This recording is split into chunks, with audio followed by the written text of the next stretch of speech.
Whether you need to merge all the positive answers in one group, redefine your age ranges, or combine some of the responses under the other option, Group and Replace is the tool that makes this an effortless process.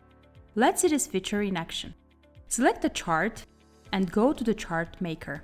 Say we want to combine the age ranges here into 3 groups: young adults, middle-aged adults, and older adults. For that, search for the age variable and right-click to open the context menu. Click Group and Replace. Now select the categories you want to merge, rename the group, and click OK. A new variable, duplicated from the original one, will appear on your list with the merged categories. This step is required as we want to apply these modifications without compromising the original data.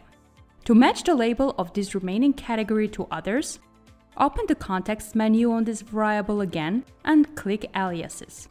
Add an alias and click OK.